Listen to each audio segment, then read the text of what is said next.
Hello, ladies and gentlemen. Welcome to another episode of Explode Your Expert Business Show. I'm here with the one and only Judith Wilson. How are you doing, Judith, today? Hello everyone. I'm really well, thank you. All right, so I'm really excited about this interview. We are going to talk about a topic which is really credible: how to get booked by corporate over and over again. And uh, in our companies, we also have a sales training for recruitment agencies. So we go in the corporate side. And there are a lot of questions, a lot of people that want to get into corporate. I get asked all the time, like, how do you get into corporate? How do you get into corporate? How do you get into corporate? Because apparently that's corporate where, that's what people say, that's where the money is. So I'd love to know, before we get started and listen to some of your golden nuggets, what's your journey? What has your journey been? What made you do the work that you do now? Well, I literally tell people I fell into training because I was so blessed as to how I began. And people love my story because it's an incredibly quirky one, because I'm originally from Zimbabwe and I got a journalism degree and thought that was it. I was going to wait for some amazing, BBC or something to land in my lap and offer me a job. So I was waiting around and nothing happened. And I thought, I'm going to have to make some pocket money doing something. This was straight out of university. I had just turned 21. And I thought, right, a quick way to make money would be able to go into schools, the private schools, and offer a public speaking course to them. Now, I had been a Toastmaster at university. I'm sure your listeners know Toastmasters International. Yeah, wow. So Really you started very early with Toastmasters. Indeed. I think that was now probably 20 something years ago, which is fantastic. So I felt comfortable with teaching kids how to speak in public. So I wrote this little manual and I thought, right, I'll speak to the headmaster and see if he will allow me to speak at an assembly and see who was interested in learning this. And the headmaster said, yes, we don't teach it as part of our curriculum. You can have 5 minutes at assembly. So I spoke to all these young boys and said, go home and see if your parents think this is a good idea. And the school had agreed to give me a classroom the following Wednesday for 6 weeks. And they said, you can have the classroom and teach them a different aspect of public speaking for each of the weeks. So I rocked up the next Wednesday and I had no idea what the response was going to be like. And there was a line as far as I could see it with all of these young kids with the cash hot and heavy in their hands. And I thought, great. So I loaded them into a classroom and I said, right, tuck your shirt in. You're going to have to do better next time. Work on this aspect. Come back. This is your homework. And I had them all in line. And I had been doing this for about 3 or 4 weeks. And one night the phone rang at home and I answered it. And it was one of the dads. And he said, hello, I'm so-and-so's dad. And I thought, oh my goodness, what does this mean? Oh, what have I done wrong? And he said, I've seen what little Johnny's been learning, and he's shown me the booklet that you've put together. And I said, yes. And he said, I'd love you to come in and teach my board. And he was the CEO of Johnson & Johnson in Southern Africa. And that incredibly was a lovely, lucky break. And get this, I was so naive at that stage, I didn't even know what a board was. So I had to come off the phone and say to my mum, I've just agreed to do something, but what's a board? And I knew no different than to teach these guys the same as I'd taught the kids. So I said, tuck your shirt in. You're going to have to do better. I'm giving you homework. And they loved it. And then, of course, I was so blessed because I was able to say, I've trained Johnson & Johnson. And then I was able to go to other companies. And that's how I got started. It's really fascinating. And I'm always like looking on the learnings in the stories. And I think one of the biggest learning from your story is that you never know who is sitting in the audience. You never know who the person sitting in the audience knows. A lot of people, they are starting careers as speakers and they think, oh, well, but is this a paid speaking gig? Shall I speak there? Shall I not speak there? I got some of the most profitable connections or best connections I've ever had in events where I just went there, do quality work, and not even getting paid for that particular one. But the connections that were created from it, they were Indeed. invaluable. And it feels like that's what happened to you here. I think that's very much part of it, but also is this idea that I just went for it. I didn't have the sort of analysis paralysis that we get. And I think perhaps the older we get more cautious and we think about everything that could go wrong. And I just had the energy to say, yes, let me do it. Let's give it a try. Let's see. And I really think that that's a good learning for these things, is if we let fear set in and we think about all the possible things, we stop ourselves and we don't give it a go. But when I look back at being so young and simply going for it, it has stayed me in so much good stead. Wow, that's brilliant. So after that, then you decided to then make this your career in terms of going and teaching corporate, or there was something in between that happened while you were building that side, or you No, just like straight after Johnson and Johnson was straight in that's the. it. I knew I am a trainer at heart. It is not what I do. It's part of whom I am. It's in my very fiber. And I am so passionate, so passionate. I am so blessed to be able to do every single day what I love. And it has given me an incredibly lucrative lifestyle for the 22 years that I've been doing it, because we are lucky that corporate does pay so very well. When you consider, you know, teachers are teaching our youth and corporate training is adults, there is this massive difference, of course, between what teachers are paid, which is very sad, very, very sad, when that's the future that we are educating in the youth. But I'm very blessed that what I did fall into is corporate. And it's a really good distinction, because corporate have a budget to spend. You know, people aren't spending personally, it's their budget. So they don't feel it from their hip pocket.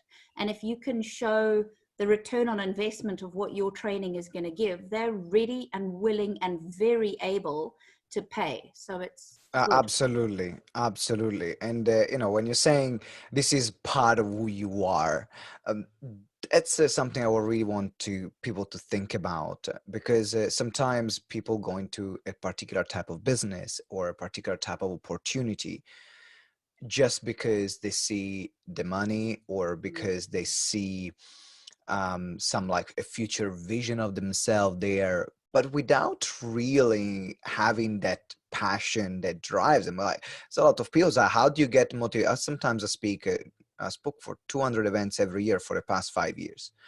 And it was like, how do you speak so much? I came back from a conference. My wife was speaking in Paris. I was supporting her.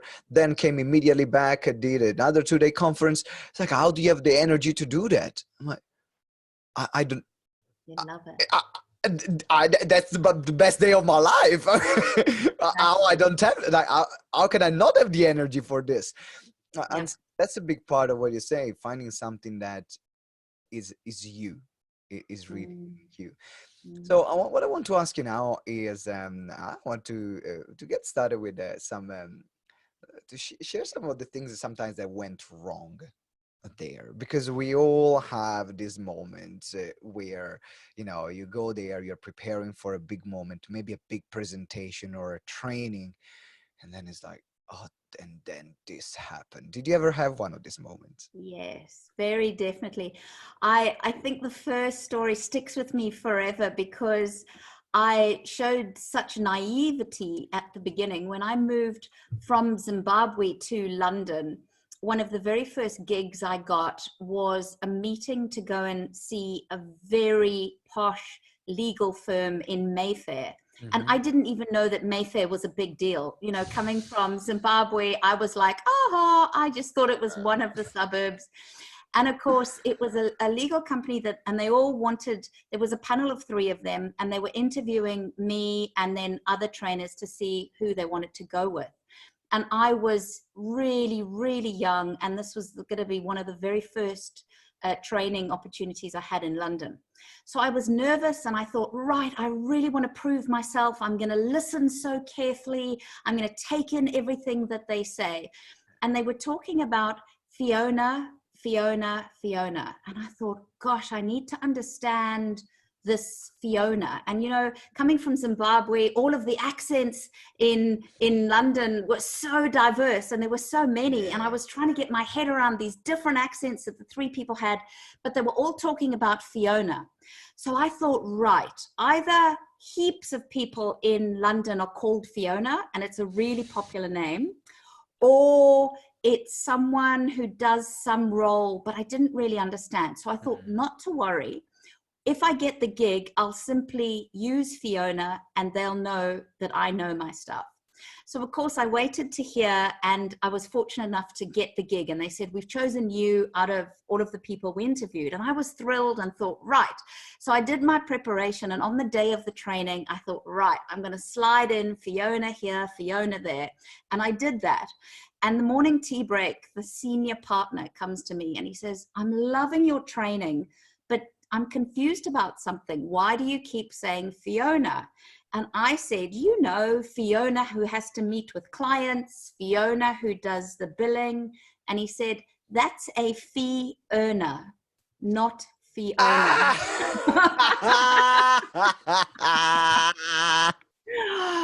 Oh, so I learned very quickly that they have fee earners.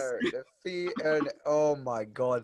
So what was the learning from you in this experience? Because the reason why I asked you this question, it is because most of the time we learn more from our mistakes than or the things that don't go as we expect from the things actually go as we expect. So what was your biggest learning from there? My learning was not to take ourselves too seriously. You know, now I can laugh about it and I think it's great fun. But at the time, I needed to dust myself up and say, that's a word I'm going to know for now, forever. And I couldn't curl up into a heap and say, oh, well, next time I might also make a mistake and I'm a fool and I can't do this, and roll into a ball and cry. Mm-hmm. Or I could have gone, oops, okay, I'm glad he told me at morning tea. I learned quickly, never going to use that again. And the great part is I've got a good story to tell. Hey, left definitely with a great story. Now I want to play. I want to get started here in terms of how do we get into corporate. So, can anyone be a corporate trainer, Judith?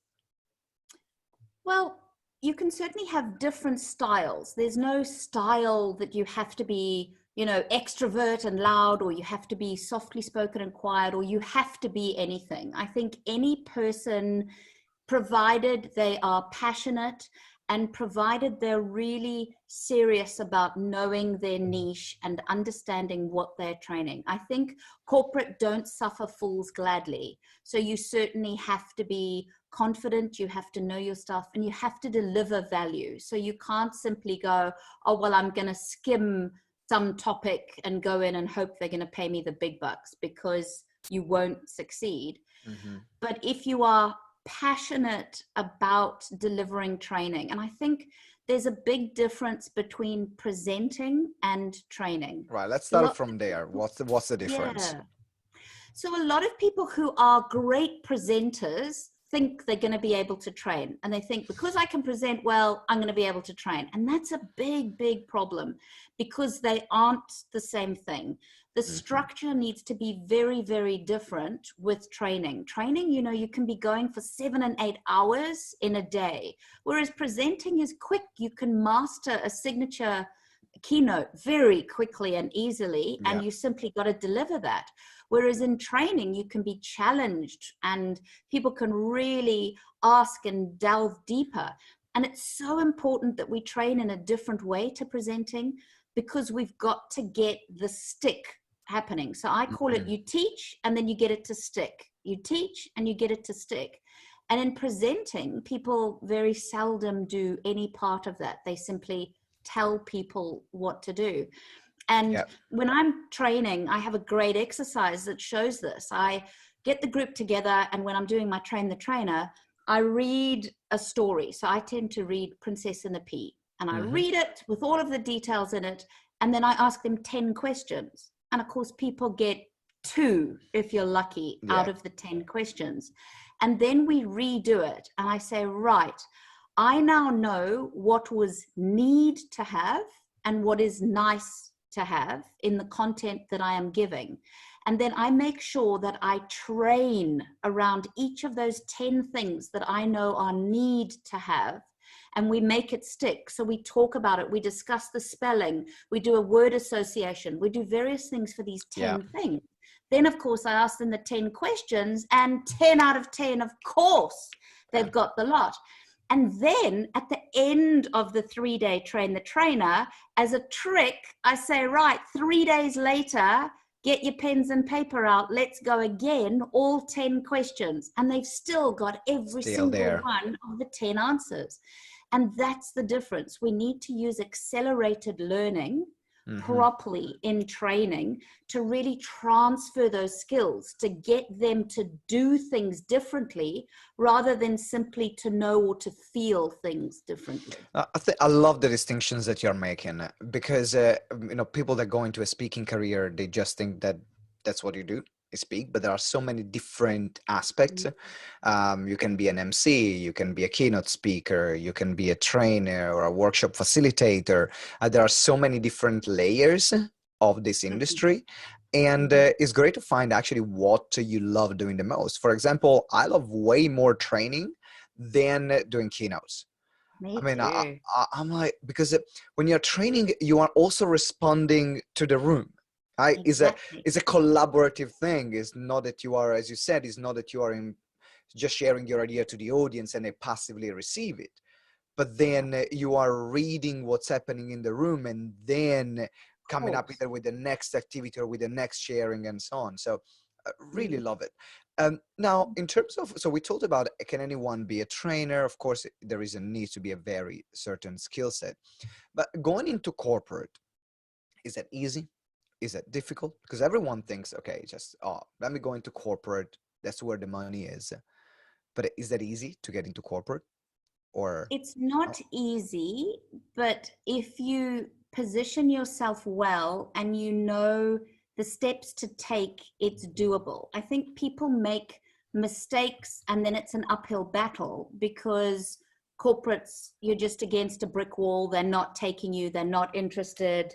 And so there are key things that people make mistakes with. And one of those that I see all the time, and I know this is very close to your heart as well, is that they don't niche into anything. And they say to corporates, I can train customer service and time management and presentation skills and leadership and sales and that is just crazy. Because no corporate is going to take you seriously. If you think you're all of those things, it's not going to work.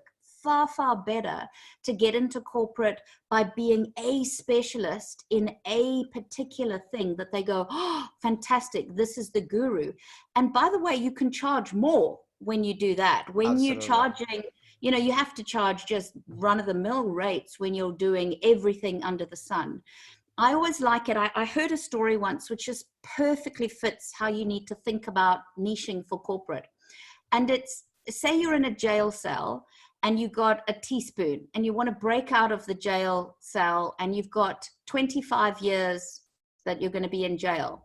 If you tap with your spoon on different places on the wall for 25 years, you're still not going to get through the wall. You're not going to do anything. Whereas if you find one tiny little crack and you bang on that spoon, bang on that wall for 25 years, you're likely to get this great tunnel right the way out.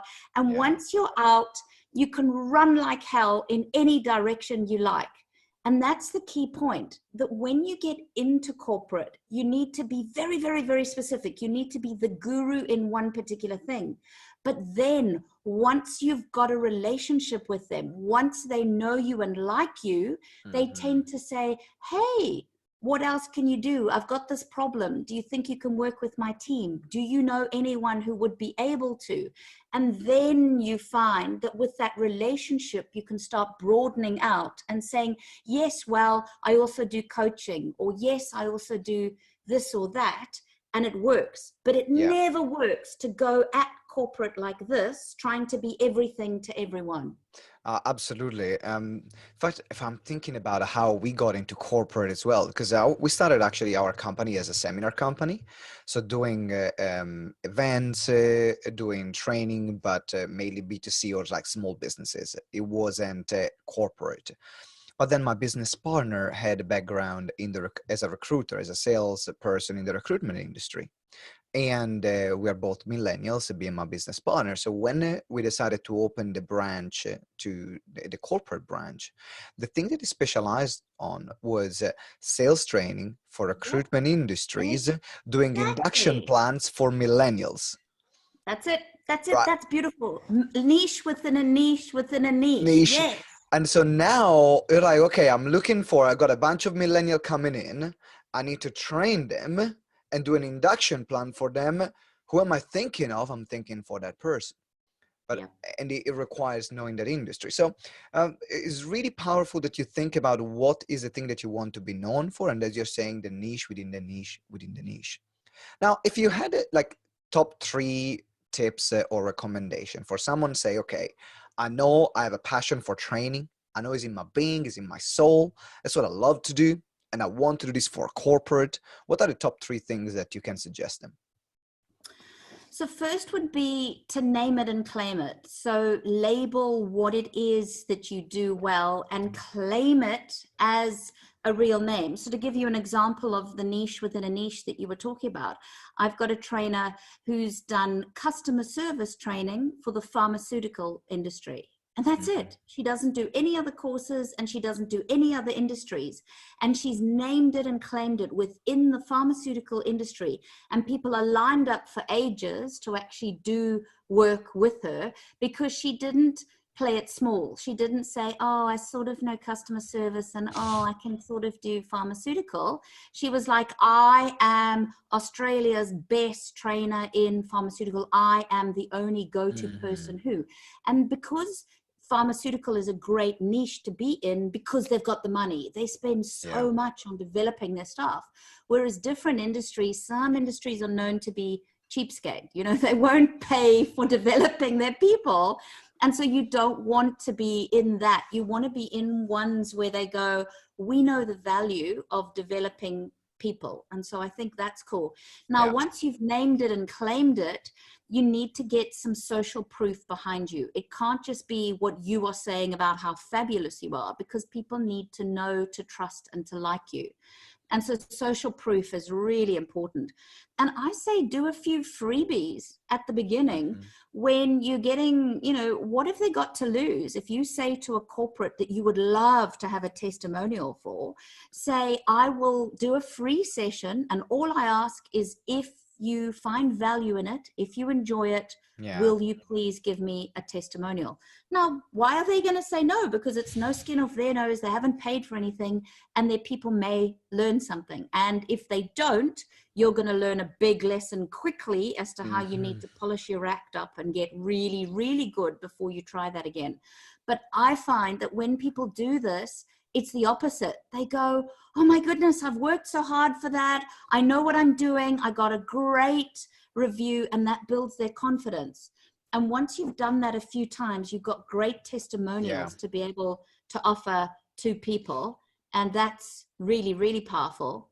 And the third point would be fish in the right pond. Make sure that where you are trying to get business can afford you and are up for training their staff. You know, things like if you're going to do very, very small business, they often can't afford you, you know, not like a corporate can. So think about, do you want to be able to travel? Do you want to do nationally so that you can get, you know, head office, and then they may say, right, we want you to do all of the branches throughout the country. For some people, that's fantastic, where they say, hey, I prepare it once and then I get to deliver it 20 or 30 times to all of the different people, either different departments in the organization. That's where training is so great, because once you've done one, there's often so many other people that need that same development. And year in, year out. You know, January is one of my favorite months for training. Why? Because I do very little training, but the phone never stops ringing with people phoning in to say, it's that time of the month. It's that time of the year. Can we please schedule in? We want this in March. We want this in May. We want this in October. And you're able to start filling up all of your year because it worked last year. Yes. And this year you're going to do even more. Absolutely. I'm thinking of what you're saying, and it looks like this is like check, check, check, in terms of even the things that we have done. Because if I'm thinking about how we got to the first gig, we actually did a gig with the Adecco Group as a trainer, which is the largest recruitment agency in the world. So we went there for social proof. Business partner went there for social proof. But then they liked the training that they developed, and then they started expanding it to all the other branches, and not only of the Adecco Group, but the other brands that they have, like Office Angels. And so for anyone who is thinking about going into corporate, if you have the right niche, if you have the right social proof, and then you have the right product or the right training, then you really hit the jackpot. You really hit the jackpot there. And but you've got to be very professional, and you've got to train really, really well. You've got to be personable and professional all rolled into one. So you've got to look the part and be very corporate as far as your grooming, and professional. You know, corporate don't suffer fools gladly. So things like punctuality, things like courtesy, absolutely crucial. They don't like too much formality. They really like it when you respect them, you respect their position, and make their lives easy. Make it easy to work with you, because then they're going to want to book you time and time again. This interview has been invaluable. Like, for everyone who's been listening right now, I'm sure that you guys are taking notes. If you have not taken notes, then because you're driving, or maybe you are jogging, or maybe you're doing something else, just stop whatever you're doing and jot down these points, because they are going to change your career. Now we're going to move to the last part of the interview, called Lifting the Veil, where I always ask my guests to share a tool, a resource, something that they have done for themselves, or they are using that impact their life in a positive way. So Judith, what is that for you? I want to be really practical with this point, and it's something that has legitimately changed the way that I work since I learned it. And it's the concept of Parkinson's law. So for anyone who doesn't know what Parkinson's law is, it's the idea that your tasks expand to fill the time that you have to do them in. And it's a great concept for business owners, for entrepreneurs who really have as much time as they like to do things. And I think this can be a very dangerous thing. For example, if you wake up on a Monday morning and you say, oh, this week I really should get round to doing some marketing. I should probably try and get this done this week. Then it could take you all week to do, or maybe not, and then you pop it into next week. And of course, this continues. Whereas if you're disciplined and you use Parkinson's law as a business owner, you're way more strict with yourself, and you create a time slot that it has to happen in. Yes. And the Parkinson's law states that the tasks will expand to fill the time. So if you've only made the time a block of 3 hours on a Tuesday morning, and you're very strict with yourself and say, it has to happen in that time, because once the 3 hours is finished, I am moving on to developing my signature program or whatever it is you're doing, and you're not at all flexible, and you say, that's it. If it doesn't get done then, it does not get done, because I've scheduled Parkinson's law to work throughout. And then I simply reward myself when I do it. So I say, make sure I've done this and this and this, then I feel really good about myself, and I've got the tasks done. And then I go, yay, now I can go off onto Facebook or social media or play or do whatever I'm going to do. That's it. Netflix. That's brilliant. For example, if you're thinking how can you use this in the context of the interview, is to say, I'm going to spend 1 hour, and 1 hour I'm going to contact this 10 companies that I want to approach for training. That's it. Bang. That's it. That's what you do. And it has to happen in that time. Yeah, absolutely. We've all been there. I mean, sometimes I go in and I love writing content or recording content. I'm saying, yeah, it's just going to take me 20 minutes, and then 2 hours later I'm still there writing this 5 pages article, which I didn't set out to write. So this gives your mind a really structured approach. So the Parkinson's law. Thank you very much for sharing, Judith. So it's time to wrap up. I know there are people that are listening right now that are screaming and shouting. They say, Judith, I want to get in touch with you. Tell me more about what do you do, and how can I work with you? So what do you have for our super fans here on the show? Well, what I do is I really equip trainers to run lucrative training businesses. So I have an online training course, which I'm thrilled with because people can do it from all over the world. And it's the Trainers Ultimate Toolkit. And I am so proud of the Rolls Royce of courses that I've put together because it's phenomenal. It changes people's lives, whether people are trainers and want to become more lucrative, or whether people know that training is something they could do and they need to know how to set themselves up properly with the foundations from the beginning. So that's the Trainers Ultimate Toolkit, and we'll put the website down so that you can all see it later on. But as a gift to everyone listening, those who are interested in if what I've said has resonated with you, I've written 3 books as was introduced, but one I'd like to gift you is an ebook that has a very sexy title, Become a Millionaire Working Just 2 days a Week. And that's exactly what this gorgeous industry enables you to do, is become a millionaire working just 2 days a week. And the book is a great way of showing you how, behind the scenes of what corporate training can be like. So if anyone would like a copy, we'd love to send you one. And the easiest way is to get hold of us at info@trainersultimatetoolkit.com. And my team will send you a free copy of that book. So info@trainersultimatetoolkit.com.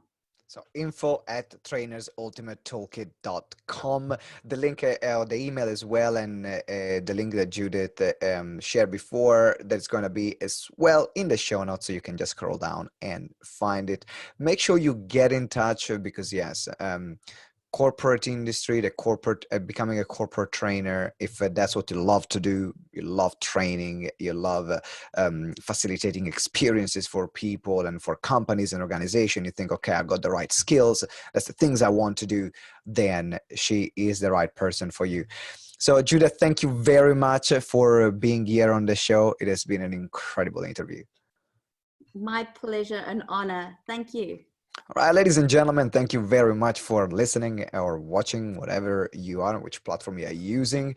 Really appreciate the fact you dedicated your precious time to this show and to listen to what Judith has to say today. If you haven't subscribed yet, make sure you subscribe right now, in this moment, and let us know what did you enjoy the most about this episode. Leave us a review so then we can see what you guys like, and also give me suggestions if you want to suggest different topics. I'll see you next episode, and always remember that together we grow exponentially. Ciao. Bye-bye.